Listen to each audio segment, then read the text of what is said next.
Okay, so it's 40 according to my phone. First, welcome everyone to the first talk of this new session.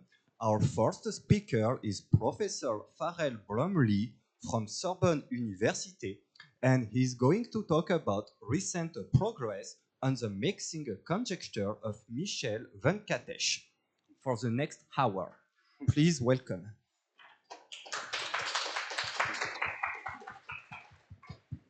Well, thank you very much for coming, and I'm very happy to be here. It's very impressive and very exciting. I regret not having been here last week for all the events. So hopefully this will be a nice end, or one of the last one of the last talks for this conference. So I'm going to talk about recent progress on the mixing conjecture of Michel and Venkatesh. It's sort of a conjecture in ergodic theory, number theory, which seems to be quite hard, but there have been some great progress in recent years. So I want to tell you about that. So the plan of the talk is to introduce this mixing conjecture, and then I'll discuss what is known, and then at the end I'll talk about the latest progress. Towards the end, I'll be talking about my own work, and I have 3 papers on this topic with various co-authors. In particular, Blomer. We have a paper from 2024, a paper with Kayutin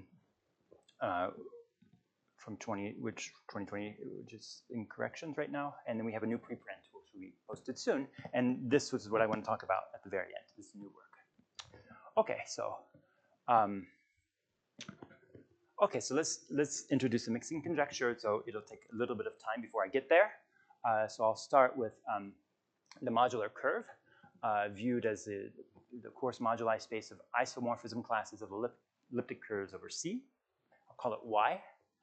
And I'm going to take a negative fundamental discriminant minus D and look at the ring of integers of the imaginary quadratic field E of D, Q root minus D.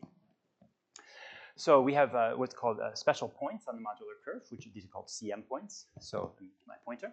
So these are elliptic curves which have CM by the ring of integers of this imaginary quadratic field, and these CM elliptic curves are defined over the Hilbert class field of HD of the imaginary quadratic field ED, and the set of elliptic curves which have CM by OD is a torsor under the Galois group of the Hilbert class field HD over ED. So it acts simply transitively, and we're going to be looking at, so we can view this as a set or as a single orbit of the Galois group.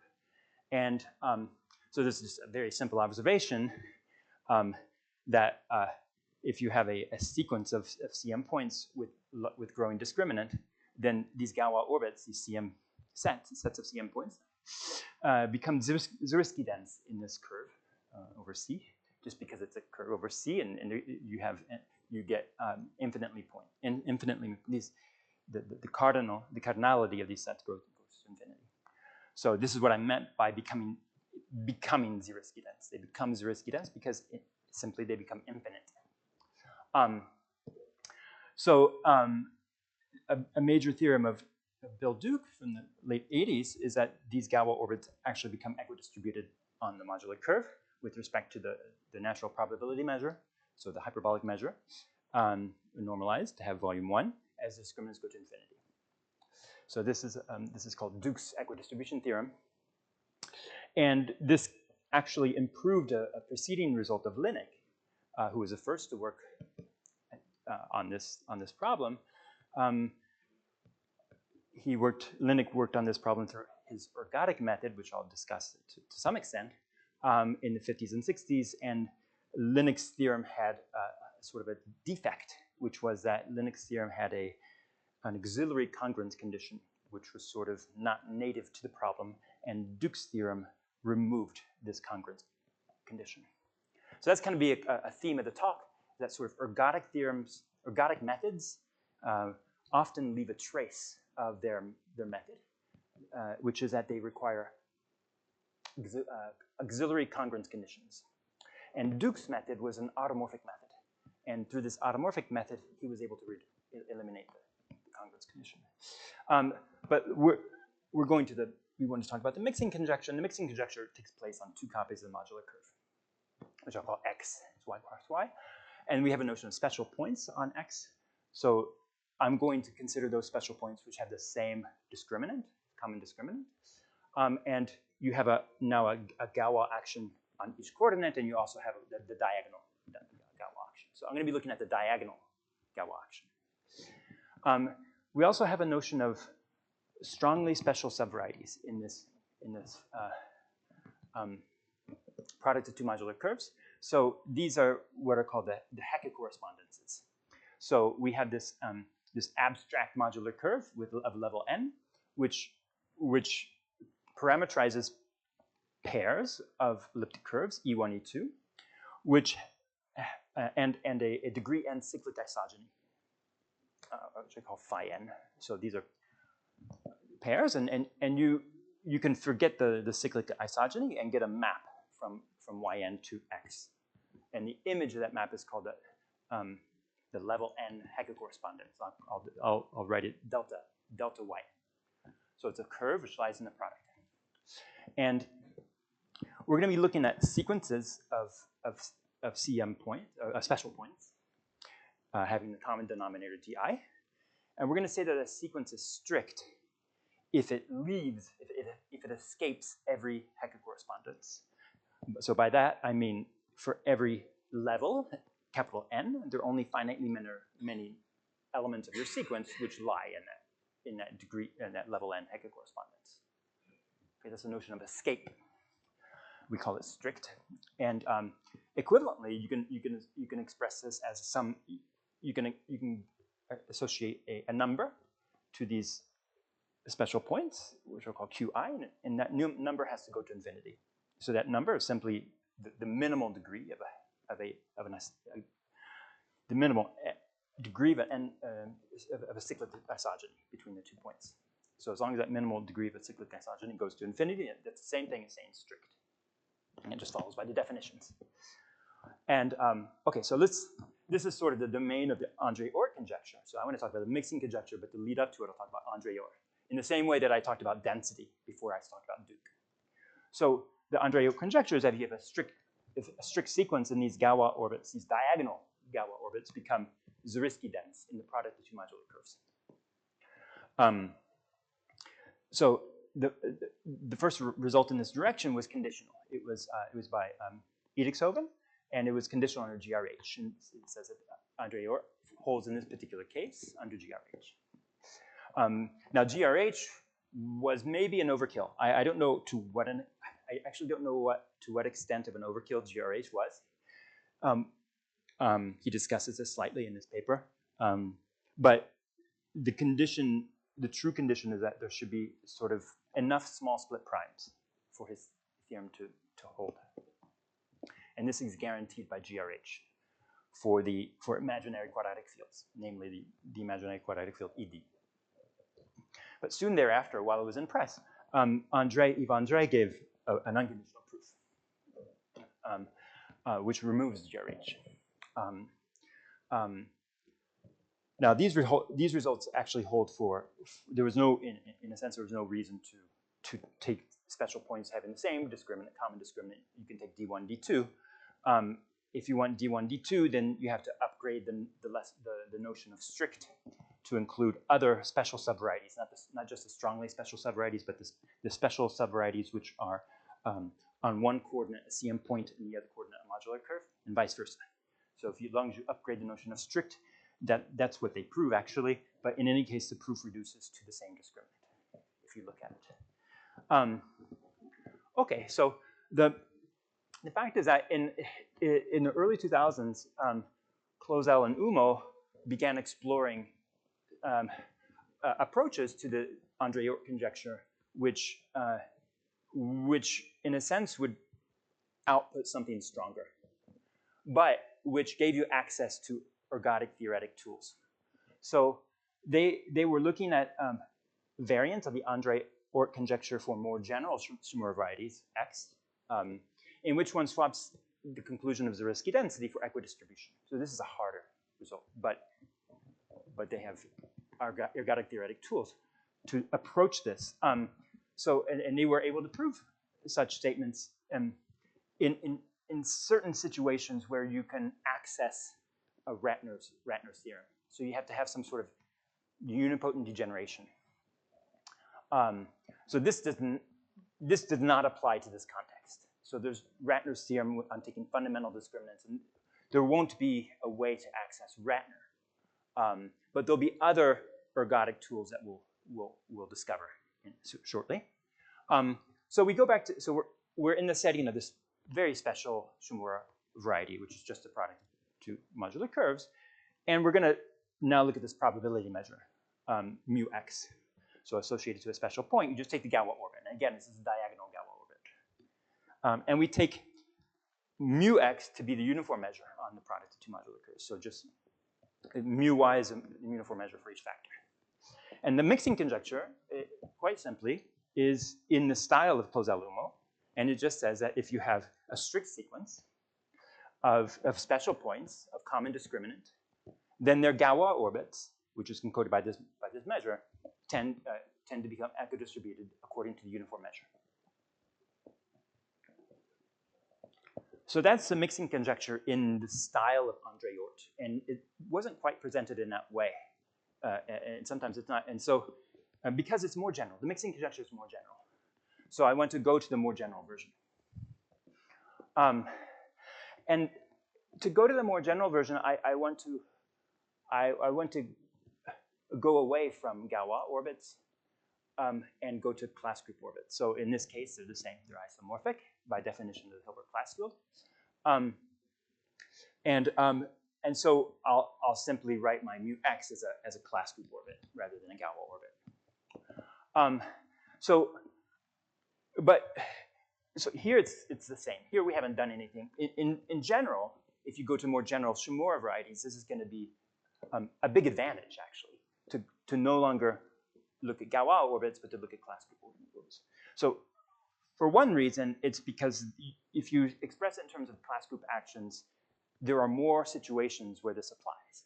So you can extend the mixing conjecture to settings where there's no Galois orbit.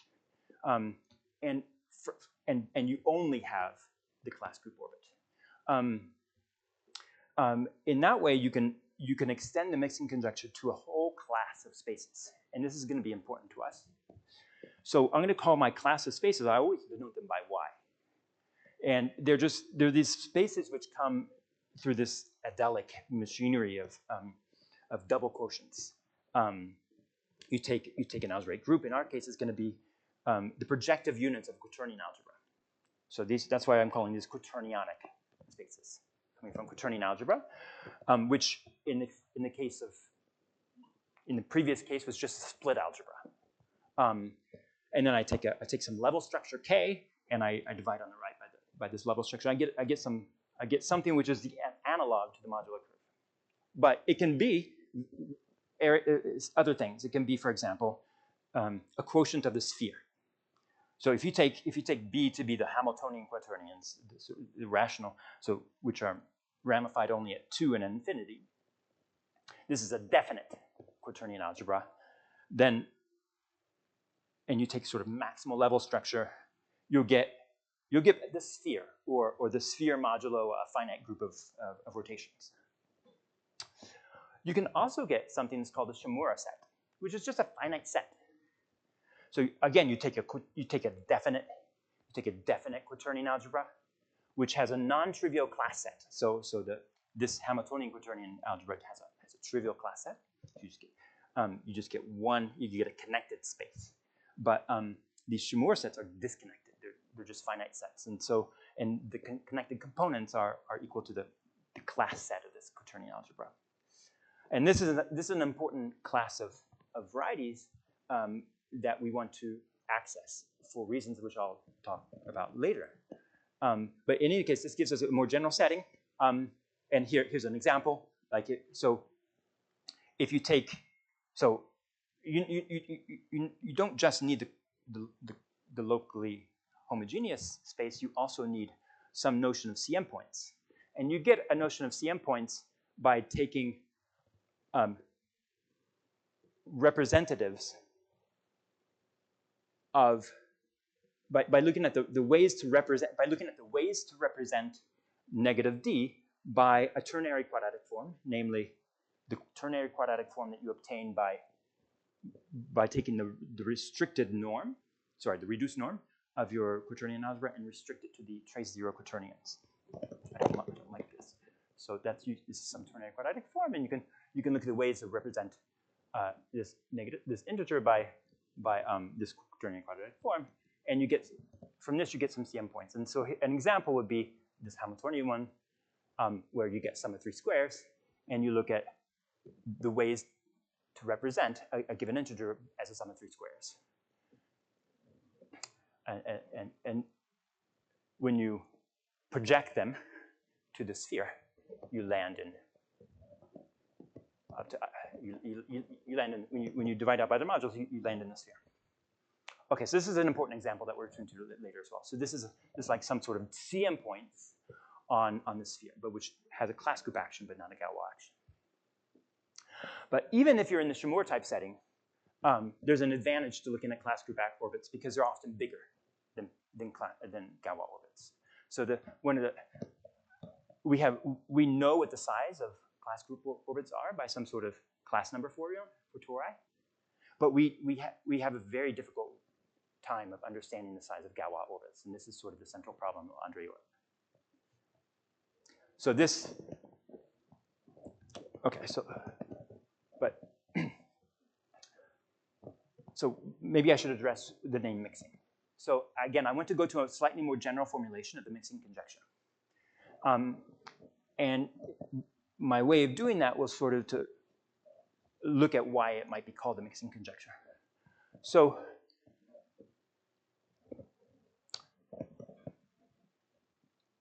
if you take a pair, E1, E2, in the product of two CM points, whether it be this example or the first example, because of this simply transitive action of the class group now on the CM points, you can simply write the second coordinate as there's some class group element which allows you to express the second element as some inside the orbit of the first element. So you extract from that an element of the class group, just because it's simply transitive action. It's a unique element here. So I'm going to write my points in this way. So a point and then the image of that same point under an element of the class group. And so my measure can be written in this form, which resembles a matrix coefficient for the action of this class group element on the CM points. So because of the way this looks like a matrix coefficient and the way the ergodic theoretic notion of mixing is expressed through matrix coefficients, it's kind of a very loose, it's a very loose justification for calling it the mixing conjecture. But I want to put the mixing conjecture in context so it doesn't appear like some sort of anomaly. It fits into a wider program. Okay, so here's the more general formulation of the mixing conjecture. So you take one of these spaces, as I wrote before, which is associated to quaternion algebra. I call it Y. I have the product of two copies, and I have my uniform measure. I have some notion of CM points, which is given by representatives of this integer by this ternary quadratic form. And I look at the diagonal CM points inside the product of two copies. Then, I have a measure which is supported on the diagonal. But I'm going to hit this measure by an element of this form, 1s, that we saw in the previous slide. This is sort of shearing. This is sort of like a shear on this measure. It's translating the second coordinate by this element s. And so just an equivalent way of stating the mixing conjecture is this sort of translate. This is a translate of the diagonal cycle. Should equidistribute in the product of two copies of y.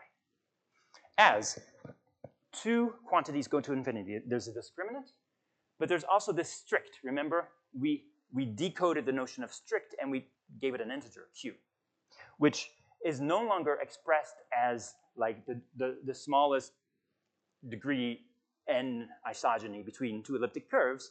I can now express it in terms of the class group. And so there's a complexity to this shift, which is given by this, the smallest norm of an integral ideal which represents that class. So as long as that complexity goes to infinity with D, this is encoding the escape condition, then you should equidistribute. So that's the conjecture. Remember, we have two parameters. We have Q and we have D, and there is a sort of there's a range. So Q cannot be bigger than say square root D by the Minkowski bound. Yes.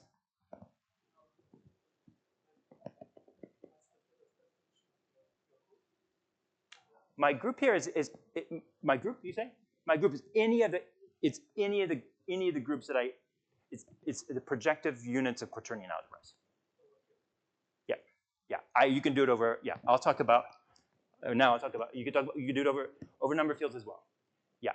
So there's this arithmetic application, which was announced by Wiles in 2 lectures last year, one at Oxford and one here at the ICBS, where he announced a stunning application of the mixing conjecture to questions in modularity of Galois representations. So he has some strategy to prove descent. Once you know potential modularity, he has some strategy of showing modularity, which passes through the mixing conjecture. But he uses a mixing conjecture in a slightly more general context than what I've written here. So he'll need a totally real ground field. I've just described it over Q, but you can state this over a number field. And he's actually gonna use a B totally definite in his application, which will give him these Shimura sets that I talked about earlier. So you don't want to restrict yourself just to this, like, the modular curve. It's sort of important to go to these more general Shimura quaternionic varieties. Okay, so let's maybe summarize where we are. So the mixing conjecture fits into a general picture, which incorporates the aforementioned amendments to André Oort. So instead of Zariski density, we're going to replace it by equidistribution, which is harder. Instead of the Galois action, we're going to replace it by class group action, which is easier. So we win and we lose. But we can also consider a more general class of spaces, which are called locally symmetric spaces. And we can even work adelically with all levels at once, not dividing by k on the right. And this is quite often what you do in ergodic theory. Ergodic theory requires an action. And so you don't want to work with like locally homogeneous spaces. You want to work with homogeneous spaces. So I say locally because I was dividing out by k on the right. But ergodic theory would not sort of want you to do that. And so I'll work with all levels at once. And there's a conjecture by Lindenstrauss, which is somewhat recent, which basically encompasses not only Duke's theorem, but also the mixing conjecture. So you take any, and it's quite natural. It looks like André Oort. It's like the most general extension of André Oort to the ergodic theoretic context. You take a reductive group over Q. You take a sequence of anisotropic tori in G, which do not have to be maximal, by the way, because our tori in the mixing conjecture are not maximal. Anyway, there's just any sequence of anisotropic tori, and you have some shifting elements. Then these orbits, these periodic toric orbits, which are shifted, should equidistribute in the automorphic space, this homogeneous automorphic space of the adelic points over the rational points, as long as some notion of discriminant goes to infinity, and you escape from every obstacle that you can create through an algebraic subgroup, a proper algebraic subgroup of G. So there's some escape condition. This is a very general conjecture, which is wide open. It's already open for it's already open for just the product of two quaternion algebras. It's solved for Duke's theorem, and already for the mixing conjecture, it's still open. So that's my next slide. So I go to results. So one of the important things to remember is that the mixing conjecture is still open. There's been a lot of progress, but it's not resolved.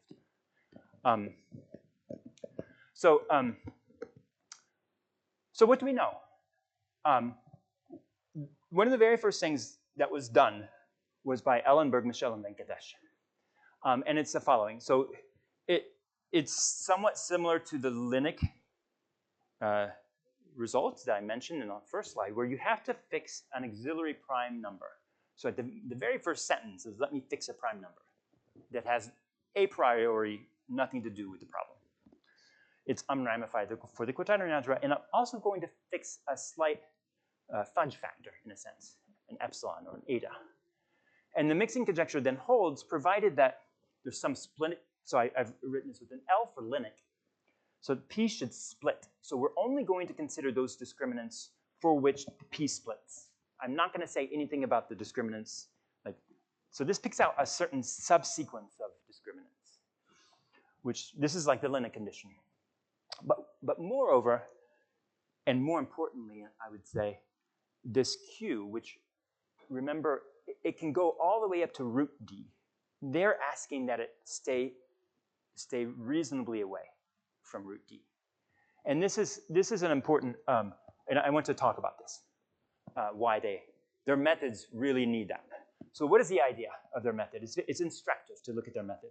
So it's equidistribution in stages. So we have these shifted CM points and have two parameters, D and the complexity of the shift, Q. We want them to equidistribute in the product of two modular curves, y cross y, or like two spaces. But there's an obstacle, which is this sort of Hecke correspondence. But that obstacle can be sort of put to your advantage. You can sort of use this obstacle in a way which allows you to bootstrap equidistribution. Because in these two stages, we know that this equidistributes in that, and that equidistributes in that, in y. And so we hope to bootstrap it all, past, so make it transitive in a sense. So why does this? So this, if you fix Q, now Q is going to be moving, but if you fix Q, this CM packet equidistributes here simply by Duke's theorem, or by Linux theorem. That was the very first slide. Duke removed the congruence we're allowing ourselves to have. So this is simply, these are basically the CM points on this modular curve with level. Now Q is actually going to be moving, so you need some uniformity with Q. But on the other hand, you also have this equidistribution in this. This is basically nothing other. This is nothing other than non-trivial bounds on toward Ramanujan, sort of spectral gaps.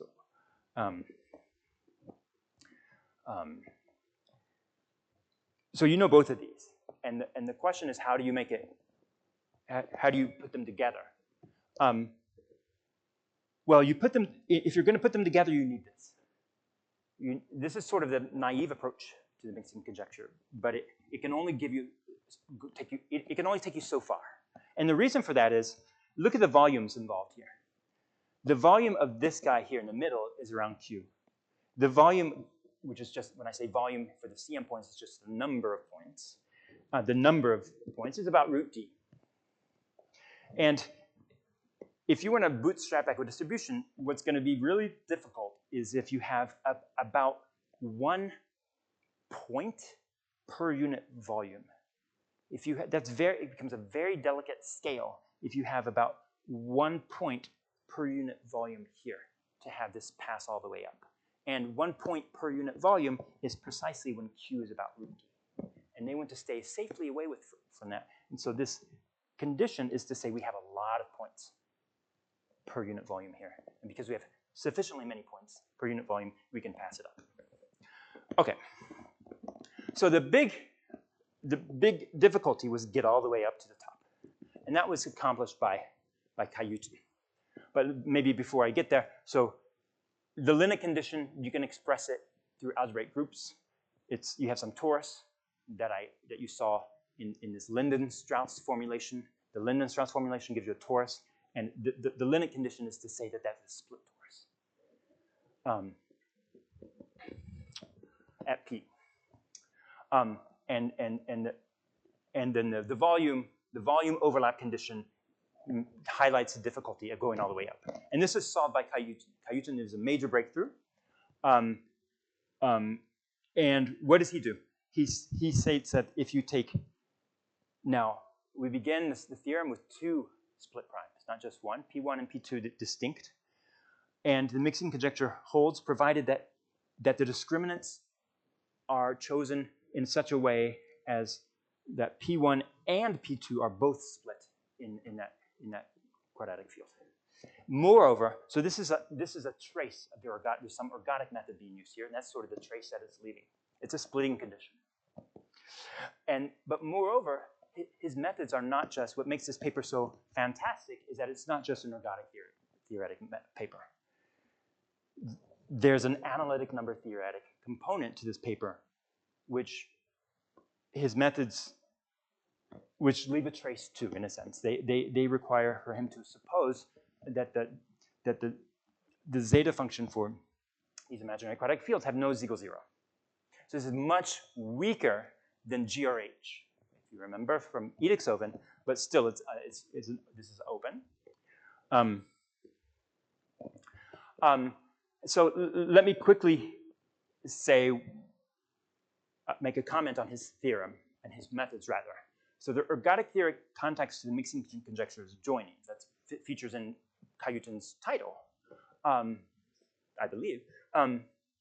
So what is a joining? So we have, to have a joining, it's ergodic theoretic notion, and I need to work adelically I need to work without level structure because I want homogeneous spaces rather than locally homogeneous space. So I'm going to go, I work sort of in the context of the adelic picture momentarily. For the most part, I won't work adelically, but just to explain this, let me take a subsequential weak star limit of these adelic measures. These project to the ones that I described earlier. These are the ones we want to show. We want to show that mu infinity is nothing other than the uniform measure. That's our goal. Okay, this is an adelic theoretic formulation of the mixing conjecture. But we're going to ask that if you take S to be P1 and P2, Kayutin's condition asks that this shifting element should conjugate this torus to a split torus. The split torus, which is just say the diagonal. It's like a reference. It's some reference split torus. The diagonal matrices. This is a rank 2 torus because at each place, P1 and P2, you get rank 1. So P1, so for each place, you get a rank 1 torus, but you have two places. You have a rank 2 S-adic torus. And this rank 2 is very important because there's a rigidity theorem for, it's called the joining theorem. So which holds under invariance under a rank 2 diagonalizable action. So the limiting measure is invariant under this rank 2 diagonalizable action. Moreover, you know something about its marginals. Its marginals are simply the push forward to each copy of the modular curve.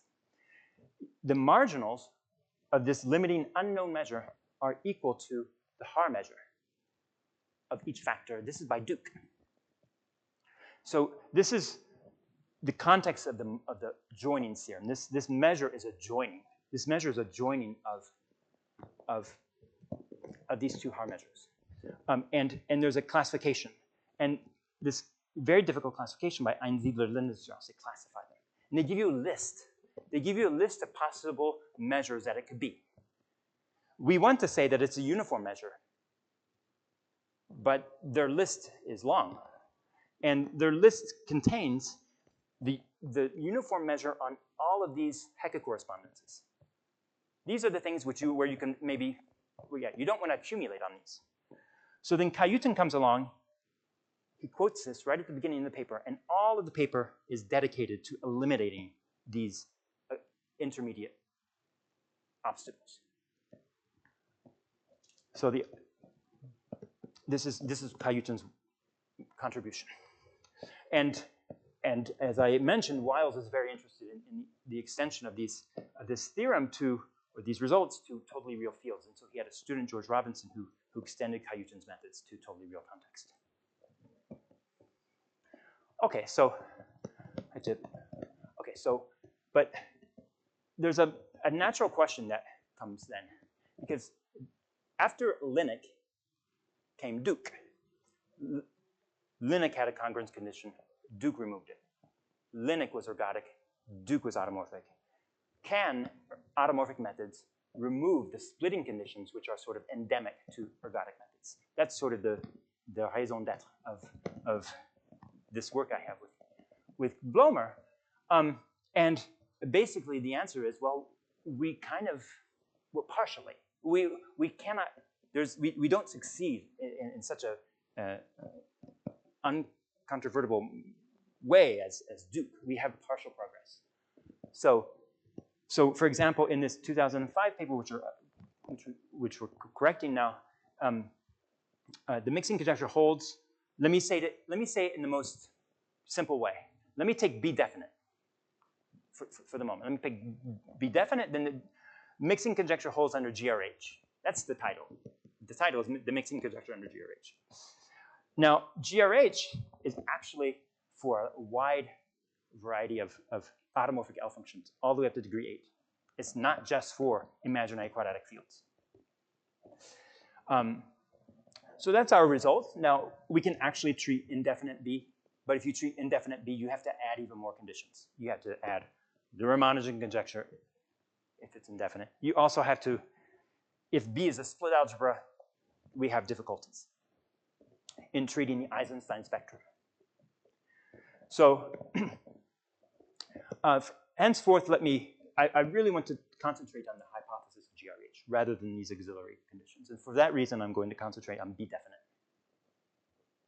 And our goal is to remove GRH. And this is the context of our new work now with Radzivi. So this is BBK, Blomer, Brumley, Kayutin, and it's going to be BBR with Radzivi. So the mixing conjecture holds for definite B under some strengthening of the standard zero-free regions for certain automorphic L functions up to degree 5. That's okay. That doesn't sound so world-changing, but it's satisfying in the sense that we've. So I'll tell you why it's satisfied in the next slide. So it's GRH. Basically, GRH, we know it for no L function. These standards, these zero-free regions, even their strengthenings, we know them quite often. So there's a great number of discriminants which satisfy this theorem, this condition. So let me explore that now. Let me explore the conditions that Kayutin gives and the conditions that BBR gives. So Blomer, Brumley, Radzivi. So I want to ask, if you take the two partial progress, we have partial progress by ergodic methods and now partial progress through automorphic methods. Okay, let's try to compare them. And how are we going to compare them? We'll compare them by asking how many Ds in a given dyadic interval satisfy these conditions. So the upshot is that Kayutin get 99%, and we get 100%. We get, in fact, more than 100%. We get all discriminants except for a small number of exceptional ones. So let me explore this very quickly. So Kayutin, remember, has two conditions, a Siegel zero and a Linux condition. And it's the Linux condition which is kind of deadly. But because the Siegel condition tells you that in any dyadic interval, there's only one bad guy. So these Siegel conditions are not so bad when you talk about how many can you capture in a given dyadic interval. He only has to exclude one. it's really the splitting condition which kills them. So if you just do it, I mean, it's still quite good, obviously, but and I'm only presenting in this way, which is sort of sheds kind of advantageous to our paper, but anyway, so naively, his two splitting conditions give you a quarter of all discriminants because you have two splitting conditions, each one cuts out. They're quadratic conditions in the end, so they cut out half. And so one application of his theorem will cut out a quarter, give you a quarter such discriminants. But if you play around, and I guess I don't want to play around right now, but if you play around, you can, with applying his theorem to other pairs of primes, you can kind of get it up to as close to 100% as you would like. Okay, so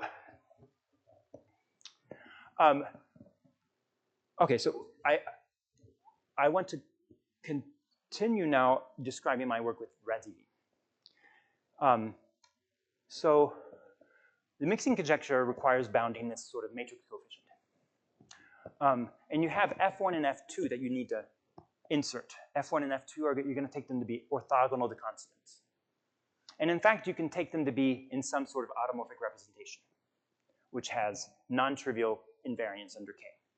So henceforth, these will be automorphic forms. I'm going to test these measure against automorphic forms. And the method boils down into diagonal and off-diagonal, according to whether F1 is, whether these two automorphic representations are the same or different. And the upshot is that when they're the same, we essentially borrow the analysis from the preceding paper, BBK. So that's not the real novelty here. The diagonal analysis is not so new. It's the off-diagonal analysis which we found a way to drastically improve. So this is when sigma 1 is different from sigma 2. And whereas the preceding paper required GRH for this great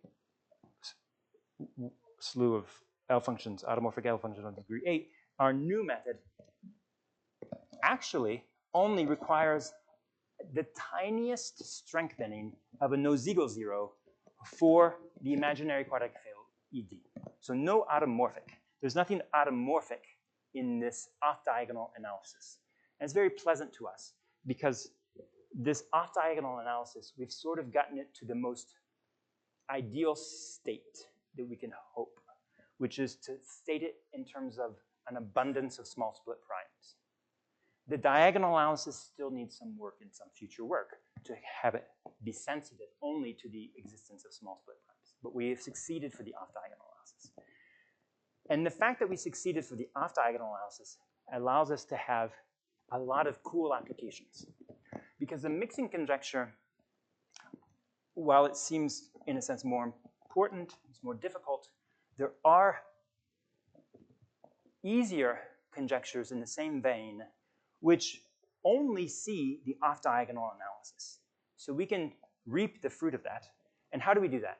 Let us take two non-isomorphic quaternion algebras, like the Hamiltonians and the split one. So as long as they're non-isomorphic, this is what I want to do. And then I'm going to take a torus which embeds into both. One single torus which embeds into both. And I take the diagonal embedding. And I call it diagonal T. And there's a sort of an easier conjecture which we call the simultaneous equidistribution conjecture. It's also due to Michel and Venkatesh. And they say that these adelic periodic toric orbits should equidistribute in the product of two of the automorphic spaces for G1 and G2. As long as the discriminant goes to infinity and there's no escape condition. There's no extra parameter. There's only one parameter here, D. There's only D, the discriminant of this, which goes to infinity. There's no escape. Because there are no more diagonal, there's no more Hecke correspondence which can fit into this product. And that's going to make it easier for us.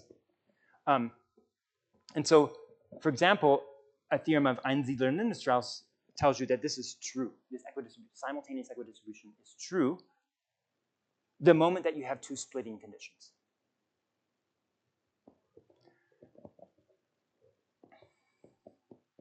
Okay, this is from the same, this is also a joining. This is a joining, it's going to be higher rank joining once you have these two splitting conditions. So it just follows from their classification. The list spits out the answer. The list is a classification, and there's only one answer, and it's a uniform measure. So with Radzivi and Blomer, we look at these conjectures, and there's no diagonal analysis. So we're exactly in the situation where we're most happy. So the simultaneous equidistribution conjecture is true simply under a small O1 strengthening of a nose equals 0. So there's no automorphic hypotheses. And we're very happy about this because it only supposes the abundance of small split primes. We sort of want to go towards the ergodic people and see if we can kind of eventually compare techniques. And we're not going to be able to compare techniques if we have a various like automorphic hypotheses. So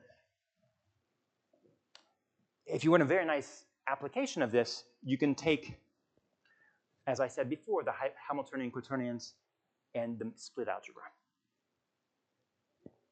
In that case, as I mentioned before, you have like CM points. Each one has their own sort of CM points. And the first one, the CM points for the sphere will be these representatives of the sum of three squares.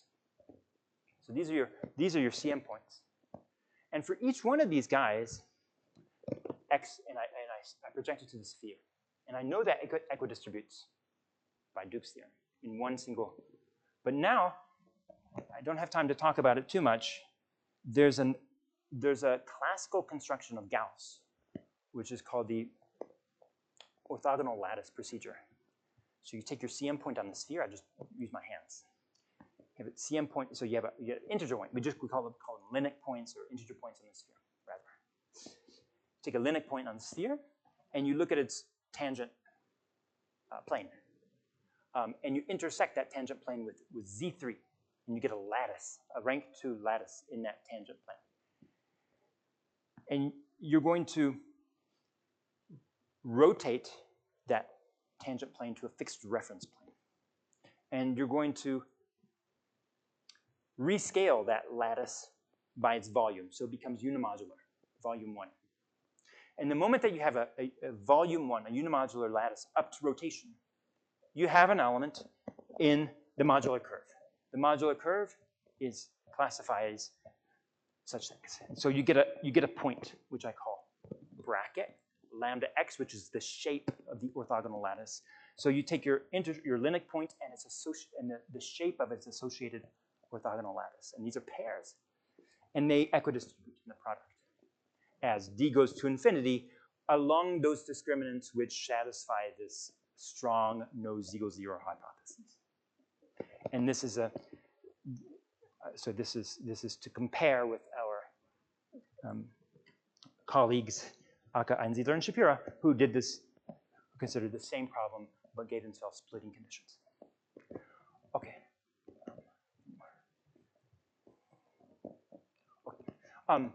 Let's go to methods. I have 6-7 minutes to talk about methods.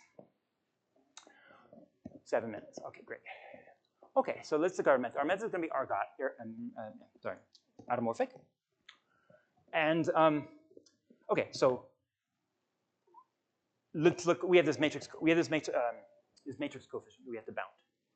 This is the measure. We're testing the measure. We're testing the measure against two automorphic forms, and we want to show that it decays. This is the decay of a certain matrix coefficient. It's a mixing conjecture. There's a simple, like Fourier analysis on finite abelian groups, which shows you that this matrix coefficient can be expressed in this way. So it's like a twisted. These are like kind of toric Fourier coefficients. These W and W are sort of twisted, like toric Fourier coefficients, and there's a twist in front of here. You see this WF chi. It's like a Fourier coefficient. against chi. Okay, this is a very simple identity, but we like it to be in this form. And what we're going to do is I'm just going to discuss the new approach. So the new approach is sort of the off-diagonal analysis. So for henceforth, I will assume that sigma 1 is different from sigma 2. Okay, and in this case, we're going to do something which is sort of unwise in most settings of analytic number theory. So we want to show that this decays with D. And so typically you would want to show that there's a lot of cancellation among the terms. And we're just going to kill all cancellation, which normally that kills the problem. Typically you're done, and this kills the problem. But this will not kill the problem. We're going to barely skate by, and we're going to skate by not by compensation in the phases of these quantities, but by compensation in the modulus of each factor. So these factors will be often smaller than 1. It's their size which counts. So these factors will be often smaller than 1, and they're going to be smaller than 1 independently of each other because sigma 1 is different from sigma 2. And because they're often smaller than 1 and they don't know about each other, then that's a reason to believe it should work. Okay, so we're analytic number theorists and we like L functions, and so there's a wonderful formula by Walsberger which relates this to L functions. So it's more like an L quotient. It's a quotient of L values. You should just look at the numerator. The numerator is a central value of a twisted. So it's like this is actually a Rankin-Selberg type of L function. This is the degree 4 L function. And the Walsberger formula says that these W's are square root L values. So I'm just going to replace them by square root L values. Now, analytic number theorists like L functions, but square root L functions are kind of sticky still. So the real problem is that these square roots are kind of unnatural to us. So let me say what we do here. So we need to show that this is smaller than 1. How do we show that smaller than 1? We're going to majorize it by something involving this quantity. And so that's the theorem down below. So this quantity says you take a sum of primes up to some power of the discriminant, and they're split primes. These are split primes, and you look at the difference of the Heck eigenvalues over P. And this is an unconditional theorem, which I can present a proof of. I probably will skip it. I can come back to it if there's time. But I just want you to see the strategy of the proof. So we're going to show that this thing is bounded by this quantity. Now this is sort of a short sum of primes, split primes. When you take the exponential, it's going to be a short product of primes. So it's an Euler product. This is what you call a short Euler product. So we're bounding it by a short Euler product. Unconditionally. There's no conditions here. And the problem then becomes to show that this goes to infinity under the conditions of the theorem. If this goes to infinity arbitrarily slowly, then we get, because there's a minus in front of it, then we get small O of 1. Okay? And I'm going to skip the proof, sketch. I can come back to it if you need to. But let's go to I just want to get you the whole picture. So we need to show this. And we can use the no 0, 0 hypothesis. What are the dangers here? Why would this not be the case? There are 3 dangers. Either there are very few split primes. There are just very few terms in the sum. Or there could be very few primes for which they're distinct. Maybe there are lots of primes, but they're just all 0. Or there's a conspiracy between the 2. That's sort of the 3 types of scenarios that you have to rule out. So, and we rule these out one by one. So the first one is that if we assume, so for the first danger is obviously going to fall under our condition of no z equals 0. So under the no z equals 0 condition, we get a lot of split primes. In fact, we get almost a half. look at this delta. This is the Dirichlet density. This is the density of these primes. And we get almost a half as a density for these split primes under this no is equal 0. Okay? Last slide. This is the last slide. So what about the second danger? The second danger is when these are equal to each other. Or maybe, so what we show is that we get some epsilon. You're gonna count the number of primes where they're epsilon away from each other. And we show that this density is slightly greater than a half. Greater than a half. The previous one is slightly less than a half. But this numerical value is like really, really hard won. This 0.502 is like a miracle. We need it to be greater than a half. And the way we get it to greater than a half is we exploit everything we know about functoriality. And we use a very difficult linear programming problem to find certain polynomials. So then just to conclude, we have delta. Let's take delta as close as we want to 1/2 in the first one, say 4.99, 0.499. When we have 0.502, the point is that their sum is greater than 1 strictly. And because it's strictly greater than 1, we can eliminate the third danger by a pigeonhole principle. And if this had failed to be greater than 1/2, we would have had more hypotheses in our theorem. So we're happy to just skate by here. And that's all I have. Thank you.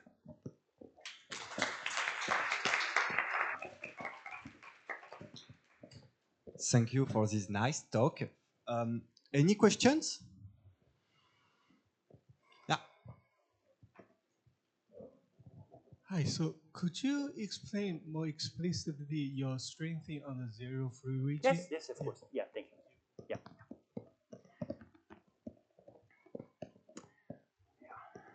Right. So let me call it like the standard.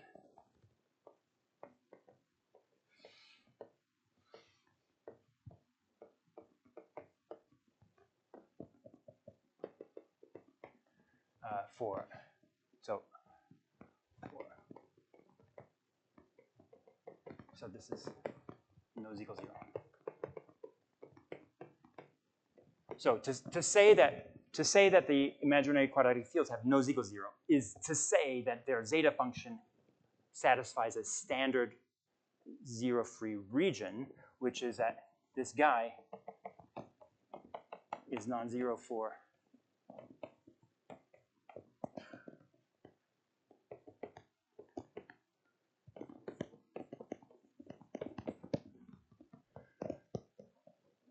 so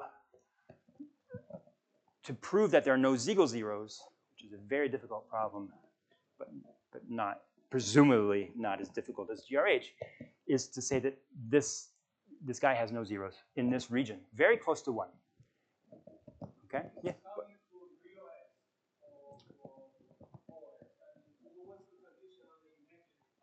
Okay. So okay, so this is the definition of standard no Ziegel 0. Sorry, thank you. So let me write 1 plus.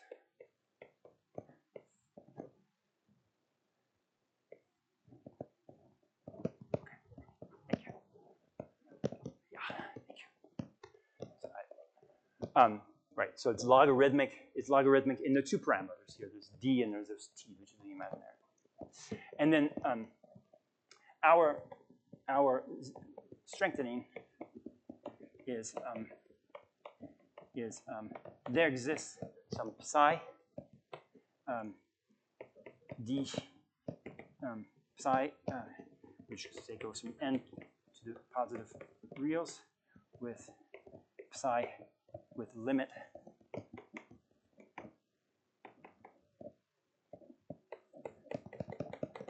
so there's some function which goes to infinity arbitrarily slowly. We don't care how, such that I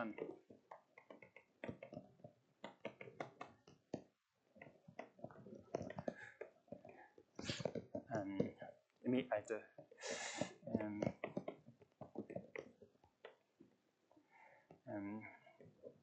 And I think I have to, so we also have, what is it? It's, imaginary S is, I think it's also something like this.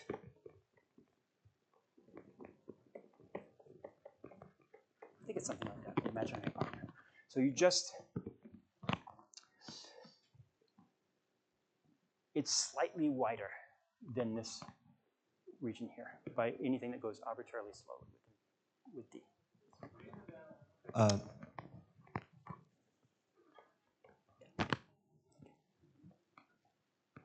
Sorry, it's already 40, and the next talk is starting in 10 minutes. So if you have more questions, I propose that you ask them to the speaker during the coffee break, okay? Because time's up. Okay, so thank you, and we can applaud the speaker again.